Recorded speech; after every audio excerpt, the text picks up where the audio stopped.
దర్శక తీరు రాజమౌళి గారు మహేష్ బాబుతోని విక్రమ్ కూడా ఉంటున్నట్లు వార్తలు వస్తున్నాయి. ఈ కాంబో మల్టీ స్టార్ ఎలా చూడొచ్చు అంటారు? ఎలా చూస్తామంటే సినిమా హాల్లో చూడటమే, అంటే బేసిక్ అక్కడికి రిలీజ్ చేస్తారు. బ్రహ్మాండంగా ఉంటది. ఎందుకంటే అక్కడ ఎవరు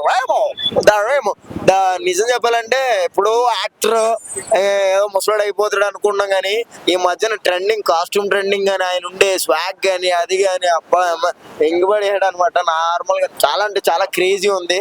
అపరిచితుడు కాదు, అందరి చిత్రుడు అనమాట ఆయన. రాజమౌళి గారి చేతిలో పడ్డాడు కాబట్టి నాకు తెలిసి ఇప్పుడు మహేష్ బాబుని హీరోగా పెట్టాడేమో. నెక్స్ట్ సినిమాకి ఆ వ్యక్తినే హీరోగా పెట్టి ఒక సినిమా అయితే వస్తుంది 100%. ఎందుకంటే ఆయన పెక్యులర్ గా ఆయనకు ఒక మైండ్ సెట్ కావాలి. ఆ మైండ్ సెట్ ఆయనలో ఉందని నాకు అనిపించింది. అంటే చాలా బాగుంటది కాంబో అయితే. ఇద్దరు ఓ తండ్రి కొడుకుల్లా ఉంటారు. ఫేసులు కూడా నాకు తెలుసు ఉంటారు కదా, నీకు అనిపిస్తుందా? అలాగే ఉంటది ఫేస్ కట్. రీసెంట్ గా తంగలని మంచి హిట్ కొట్టింది. తర్వాత ఎస్ఎస్ఎం మన రాజమౌళితో యాక్ట్ చేయడం ఎలా చూడొచ్చు అంటారు? ఎవరు? మన విక్రమ్ రాజమౌళితోనే మహేష్ బాబుతో యాక్ట్ చేయడం ఎలా చూడొచ్చు అంటారు? అది ఇట్టు కొట్టింది కాబట్టి ఇది కూడా ఇట్టు కొడుతుందని చూద్దాం అంతే. ఎందుకంటే ఆబ్వియస్లీ ఇట్టు కొట్టే వాళ్ళతోటే చేస్తున్నాడు కాబట్టి. ఎందుకంటే తంగల్ అనే సినిమా ఏదో బొమ్మ వయసు 4 పాటలు 4 ఫైట్లు ఉండే సినిమా కాదు. దాంట్లో ఒక మెసేజ్ చెప్పారు. ఏంటి ఫోన్ లో వచ్చే మెసేజ్ కాదు, దానికి ఒక మెసేజ్ అంటూ ఒక చిత్రీకరణ ఉంది, దానికంటూ ఒక ప్రాముఖ్యత ఉంది. ఇప్పుడు ఏంటి ఒక పేపర్ లో చదువుతున్నాం అంటే ఏదైనా న్యూస్ ఉంటే చదువుతాం, న్యూస్ సెన్స్ ఉంది ఈ మధ్యన, కానీ దీంట్లో మంచి సెన్స్ ఉంది కాబట్టి అందరూ చూస్తున్నామని నాకు అనిపించింది.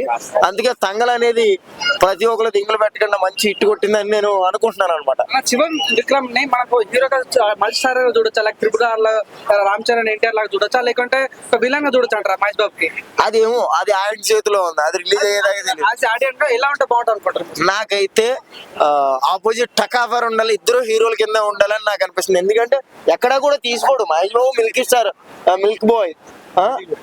మిల్కీ బాయ్, కానీ ఈయనేంటి స్టైలిష్ బాయ్ అనమాట. చాలా అంటే చాలా క్రేజీ ఉంటాడు. ఆపోజిట్ టకాఫర్ విలన్ అయినా కానీ ఒక హీరో కింద చూపిస్తే నాకైతే కొంచెం హ్యాపీ అనిపిస్తుంది. ఎందుకంటే ఏం బాడీ అయింది నాకు ఇప్పటికే కళ్ళల్లో తిరుగుతుంటది. అదేంటది సినిమా యాడ్ల గురించి చేస్తాడు, అదేం సినిమాది? ఐ సినిమా అప్పుడప్పుడు గుర్తు వస్తుంటది ఆ బాడీ గట్ట. నాకు కూడా అలాగే ఉంటది. అది వేరే విషయం. ఎవరన్నా నేను ఫాలో అవుతున్నాను. మరి ఎలా ఉంటది ఆయన కాస్ట్యూమ్ ఎక్కడ కొంటాడో తెలీదు. అదేంటో లింగి పంచులు కుట్టించేసుకుంటాడు జాయిన్ చేసి, అయ్యే పంచులు అంటాడు. అది వేరే విషయం. చెప్పు అంతేనా? అయిపోయిందా? ఇంటికి వెళ్ళిపో.